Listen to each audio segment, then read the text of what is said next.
Hello everyone, this is Aditi Pandey. तो आज हम पढ़ने वाले हैं हमारे न्यू क्लास में। जैसे कि आप सभी जानते हैं कि हिस्ट्री कंप्लीट हो चुका है, तो आज से हम डेली करंट के कुछ टॉपिक्स पे डिस्कस करेंगे। तो आज हमारा डिस्कशन पॉइंट है नेशनल मोनेटाइजेशन पाइपलाइन। वैसे आपने इसके बारे में काफ़ी सुना होगा ना, इस टाइम बहुत न्यूज़ में है और द हिंदू पे इससे रिलेटेड काफ़ी सारे आर्टिकल्स भी आए हैं कि इसके प्रॉज एंड कॉन्स क्या क्या हैं और ये क्यों लाना चाहती हैं सरकार। ठीक है, तो आइए जानते हैं कि आखिर ये है क्या। हाल ही में भारत सरकार ने राष्ट्रीय मुद्रीकरण पाइपलाइन की शुरुआत की है। एनएमपी के अनुमान के मुताबिक वित्त वर्ष 2022 यानी 2022 से वित्त वर्ष 2025 तक 4 साल की अवधि में लगभग 6 लाख करोड़ रुपए की मुद्रीकरण क्षमता मौजूद है। यह योजना प्रधानमंत्री की रणनीतिक विनिवेश नीति के अनुरूप है, जिसके तहत सरकार केवल कुछ ही विशिष्ट क्षेत्रों में उपस्थिति बनाए रखेगी। अब हम इसे सिंपल और साधारण भाषा में समझते हैं। वैसे अभी तक जो मैंने बताया वो आप लिख सकते हैं, लेकिन आगे जो हम बताएंगे वो आप सिर्फ समझिएगा। ठीक है, तो देखिए ये क्या है। जैसे बहुत से ऐसी चीज़ें हैं ना जिन्हें अगर सरकार प्राइवेट हाथों में दे दे, हमारा ऐसा मतलब नहीं है कि प्राइवेटाइजेशन कम्प्लीटली हो, 100% नहीं। मतलब ये है कि निर्णय लेने का अधिकार, सैलरी देने का अधिकार, ये सारे अधिकार तो सरकार के पास ही रहें, लेकिन उसमें कार्य किस तरीके से करवाना है और किस तरीके से कार्य का निर्वहन होगा, इन चीज़ों के लिए यदि सरकार बहुत से जो संपत्ति है उन्हें प्राइवेटाइज कर देना तो काफ़ी सारा पैसा यानी प्रॉफिट सरकार को होगा। अब आप सोच रहे हैं कि इसमें किन किन चीज़ों की बातें की जा रही हैं, तो चलिए कुछ एग्जाम्पल्स लेते हैं। जैसे मान लीजिए कोई क्रिकेट का मैदान, ठीक है, तो जहाँ पे क्रिकेट खेला जाता है नेशनल लेवल पे, वो मैदान अगर किसी प्राइवेट हाथों में दे दिया जाए, जैसे उस मैदान का साल भर तो काम नहीं रहता ना, बहुत से दिनों तो वो ऐसे ही खाली पड़ा रहता है और उसका कोई यूज़ भी नहीं होता। और जब भी सरकार को यूज़ करना होता है, जब भी क्रिकेट स्टार्ट होता है, तो हम क्या करते हैं, उसकी सफाई पर काफ़ी ज़्यादा पैसे भी खर्च करने पड़ते हैं। ठीक है, तो यदि सरकार इस चीज़ को प्राइवेटाइज़ कर दे, किसी को दे दे कि हाँ आप साल भर इसका उपयोग कर लीजिए, जब भी खाली समय हो तो आप इसका उपयोग करिए, लेकिन जब भी क्रिकेट के लिए हमें चाहिए होगा तो हम इसे ले लेंगे। तो इससे क्या होगा, सरकार को प्रॉफिट होगा और ऊपर से वो लोग साफ़ सफाई भी बनाए रखेंगे, तो एक तो उसका पैसा बचेगा, ऊपर से जो एक्स्ट्रा प्रॉफिट होगा वो भी होगा। समझ रहे हैं ना। ऐसी ही बहुत सी चीज़ें हैं, जैसे क्रिकेट मैदान हो गए, कुछ ऐसे मीटिंग हॉल्स हो गए। मान लीजिए जो एक मीटिंग हॉल अभी खुला है जिसमें सिर्फ सरकार दूसरे देश के सरकारों से मिलती हैं, बातचीत करती हैं, और वो साल भर ऐसे ही बंद रहते हैं। अगर उन्हें किसी प्राइवेट हाथों में दे दिया जाए तो साल भर उनका उपयोग भी हो जाएगा और उसके बाद जो उन्हें खोलने के बाद उन पर खर्चा करना पड़ता है वो भी नहीं करना पड़ेगा। समझ रहे हैं ना। तो बेसिकली पॉइंट यही है। तो ऐसी बहुत सी चीज़ें हैं अभी भी हमारे देश में, मतलब ऐसे बहुत सी चीज़ें हैं जिन्हें प्राइवेटाइज़ किया जा सकता है और उनसे प्रॉफिट लिया जा सकता है। तो उन्हीं के लिए सरकार ये प्लान लेकर आई हैं। आइए जानते हैं इसके कुछ उद्देश्य क्या क्या हैं। इसका उद्देश्य ब्राउनफील्ड परियोजनाओं में निजी क्षेत्र को शामिल करना और उन्हें राजस्व अधिकार हस्तांतरित करना है, जैसा कि हमने आपको बताया था। एनएमपी का प्राथमिक कार्य मुद्रीकरण के लिए एक स्पष्ट ढांचा प्रदान करना है और संभावित निवेशकों के लिए मुद्रीकरण हेतु उपलब्ध संपत्ति की एक सूची तैयार करना है। इस लाइन का क्या मतलब होता है, ऑब्वियसली जब हमें प्रॉपर्टीज़ को लोगों को देना है, प्राइवेट हाथों में देना है, तो हमें उसकी सूची तो तैयार करनी ही होगी ना कि आखिर ऐसी कितनी प्रॉपर्टी हैं जिनका साल भर हम मतलब बहुत ज़्यादा उपयोग नहीं होता है, उनका कुछ विशिष्ट कार्यक्रमों के लिए ही उपयोग किया जाता है। तो उनकी लिस्ट तैयार होगी और जो भी प्राइवेट कंपनियां हैं उन्हें भी तो प्रॉफिट होगा ना, वो भी उसमें कार्य कर सकेंगी। वर्तमान में इसके तहत केवल केंद्र सरकार के मंत्रालयों और केंद्रीय सार्वजनिक क्षेत्र के उद्यमों यानी कि सीपीएससी की संपत्ति को ही शामिल किया गया है।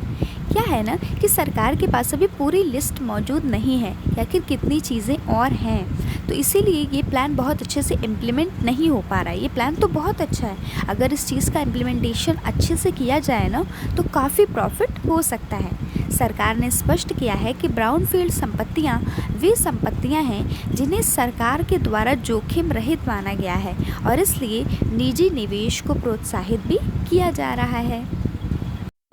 सड़क, रेलवे और बिजली क्षेत्र की संपत्तियों में मुद्रीकृत होने वाली संपत्ति के कुल अनुमानित मूल्य का 66% से अधिक शामिल होगा। इसके अलावा इसमें दूरसंचार, खनन, विमानन, बंदरगाह, प्राकृतिक गैस गोदाम, स्टेडियम इत्यादि भी शामिल होते हैं। जैसे बंदरगाह ही हो गया, मान लीजिए अब रोज़ तो कोई ना कोई इम्पोर्ट एक्सपोर्ट नहीं होता ना, कुछ दिनों के लिए तो खाली ही रहता है। इसीलिए मूल्य के अनुसार वार्षिक चरणबद्धता के संदर्भ में चालू वित्त वर्ष में 0.88 लाख करोड़ के सांकेतिक मूल्य के साथ 15% परिसंपत्तियों को इसी वित्तीय वर्ष में मुद्रीकृत किया जाएगा। राष्ट्रीय मुद्रीकरण पाइपलाइन दिसंबर 2019 में घोषित 100 लाख करोड़ रुपए की राष्ट्रीय अवसंरचना पाइपलाइन के साथ साथ ही क्रियान्वित भी की जाएगी। वैसे क्वेश्चन पूछा जा सकता है, मुद्रीकरण के माध्यम से जुटाई जाने वाली अनुमानित राशियां राष्ट्रीय अवसंरचना पाइपलाइन के तहत केंद्र के 43 लाख करोड़ रुपए के प्रस्तावित परिव्यय का लगभग 14% है। वैसे देखिए इसमें क्या क्या इम्पोर्टेंट है। पहला तो इसमें आप एक एक लाइन को जो हम बोल रहे हैं आप उसे अच्छे से सुनिए, क्योंकि ना ये जो ऑप्शन वाले क्वेश्चंस नहीं आते हैं, जैसे प्रीलिम्स में आता है ना कि इन चारों में से कौन सा कथन सत्य है, तो इसके लिए आपको इस पूरी चीज़ को समझना होगा। ये चीज़ आपके माइंड में रहना चाहिए कि हाँ ये चीज़ें लिखी हुई थी, ठीक है। राष्ट्रीय अवसंरचना पाइपलाइन बुनियादी अवसंरचना परियोजनाओं पर एक सकारात्मक दृष्टिकोण प्रदान करेगी, जो कि रोजगार पैदा करने, जीवन यापन में सुधार लाने और सभी के लिए एक बुनियादी जो अवसंरचना है उसे सुनिश्चित करने में मददगार भी होगी। और इससे आर्थिक और कई सारे फ़ायदे भी होंगे और सामाजिक बुनियादी जो परियोजनाएं हैं ये भी तो इसके अंतर्गत शामिल है ना। अब है मुद्रीकरण।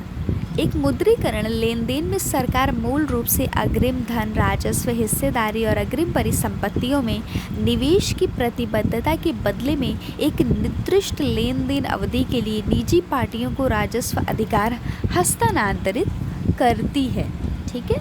उदाहरण के लिए जैसे रियल एस्टेट इन्वेस्टमेंट ट्रस्ट जो है रीट्स और इंफ्रास्ट्रक्चर इन्वेस्टमेंट ट्रस्ट इनविट्स सड़कों और बिजली क्षेत्रों में संपत्ति का मुद्रीकरण करने के लिए इन्हें उपयोग में लाया जाता है। ये स्टॉक एक्सचेंज में भी सूचीबद्ध हैं, निवेशकों को द्वितीयक बाजारों के माध्यम से भी तरलता प्रदान करते हैं, जबकि ये एक संरचित वित्त पोषण वाहन है। सार्वजनिक निजी भागीदारी यानी पीपीपी के आधार पर अन्य मुद्रीकरण मॉडल में भी शामिल हैं, जैसे operate maintain transfer, toll operate transfer, संचालन, रख रखाव और विकास। अच्छा, आपने ये भी तो सुना होगा ना कि ब्राउन फील्ड निवेश, ये हमने काफ़ी सुना। तो ये जानते हैं कि आखिर एक ग्रीन फील्ड और ब्राउन फील्ड में डिफरेंस क्या है। यह एक विनिर्माण कार्यालय या अन्य भौतिक कंपनी से संबंधित संरचनाओं के समूह में उस क्षेत्र में निवेश को संदर्भित करता है जहां पहले से कोई सुविधा ही मौजूद नहीं है। उसे क्या कहते हैं, ग्रीन फील्ड।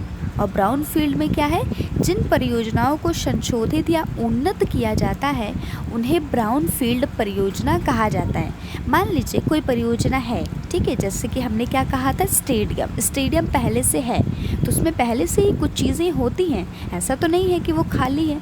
हाँ, लेकिन पूरे वर्ष में वो नहीं होती हैं, तो ये ब्राउन फील्ड निवेश होगा, ठीक है। इसमें कुछ समय के लिए आप उस चीज़ को लेंगे, लेकिन जहाँ पहले से कोई सुविधा ही मौजूद नहीं है वहाँ आप किसी कार्य को स्टार्ट करेंगे तो उससे क्या कहेंगे, ग्रीन फील्ड। अब आइए जानते हैं कि उससे संबंधित चुनौतियाँ क्या क्या हो सकती हैं। पहला तो ये है कि हमारे पास ना सूची है ही नहीं पूरी तरीके से। जैसे इसमें लिखा है विभिन्न संपत्तियों में पहचान योग्य राजस्व धाराओं का अभाव, यानी कि अभी सरकार के पास एक पूरी प्रॉपर लिस्ट नहीं आई है कि कितनी चीज़ें ऐसी हैं जिन्हें प्राइवेटाइज हाथों में भी दिया जा सकता है। तो पूरी लिस्ट आई ही नहीं है तो इम्प्लीमेंट करने में प्रॉब्लम तो होगी ही।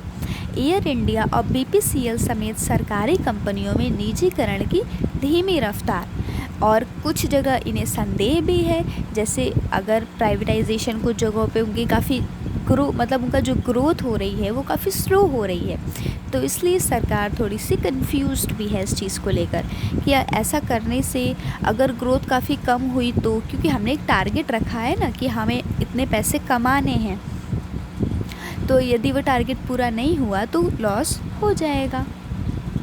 आइए जानते हैं अब संपत्ति में जो विशिष्ट चुनौतियां हैं वो कौन कौन सी हैं। पहला, गैस और पेट्रोलियम पाइपलाइन नेटवर्क में क्षमता उपयोग का निम्न स्तर। दूसरा है विद्युत क्षेत्र की परिसंपत्तियों में विनियमित टैरिफ। तीसरा है 4 लेन से नीचे के राष्ट्रीय राजमार्गों के लिए निवेशकों में कम दिलचस्पी, यानी कि जो राष्ट्रीय राजमार्ग इत्यादि हैं 4 लेन से नीचे के, उन पे निवेशक ज़्यादा इंटरेस्टेड नहीं हैं।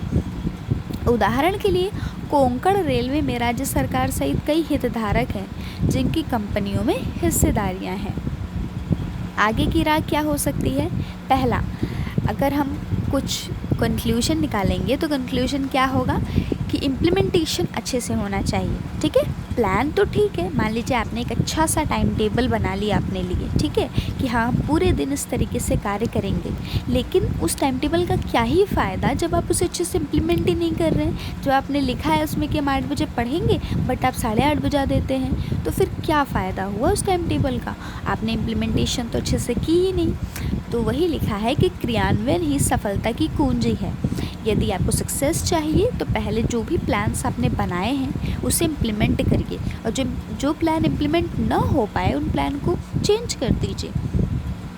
ठीक है, नेक्स्ट है विवाद निवारण तंत्र। इसके अलावा एक कुशल विवाद समाधान तंत्र की आवश्यकता है।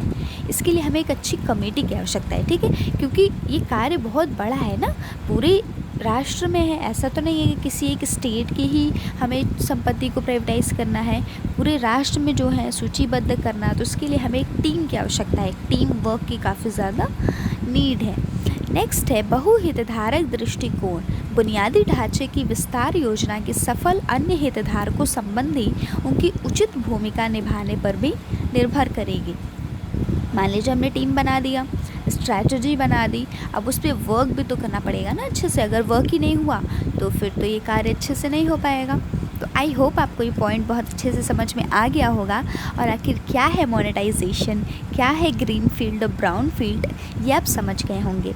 अगर आपको इसके बारे में नोट्स लिखने हैं तो आप लिख सकते हैं, क्योंकि ये मेंस में आपसे पूछा जा सकता है कि मोनेटाइजेशन क्या है और इससे हमारे देश की इकोनॉमी पे क्या इफेक्ट पड़ेगा। ये क्वेश्चन करके भी आपसे पूछा जा सकता है, और प्रीलिम से रिलेटेड भी काफ़ी सारे क्वेश्चंस इसमें आएंगे। इसीलिए आप इसके एक लाइन को अच्छे से समझ लें, क्योंकि जो वाले क्वेश्चन होते हैं ना कि इनमें कौन से कथन सत्य हैं या इनमें से कोई गलत कथन को पहचानिए, तो इस तरह के क्वेश्चंस आएंगे। तो अगर आपका कॉन्सेप्ट ऑल क्लियर होगा तो आपको कोई भी प्रॉब्लम नहीं होगी। So thank you so much for watching. अगर आपको वीडियो अच्छा लगा हो तो लाइक कर दीजिएगा, एंड अगर कोई भी क्यूरी हो, आपको लगता हो कि हाँ इससे रिलेटेड कोई और भी कन्फ्यूजन है जो क्लियर किया जा सकता है, तो आप नीचे कमेंट सेक्शन में राइट डाउन कर सकते हैं। Thank you.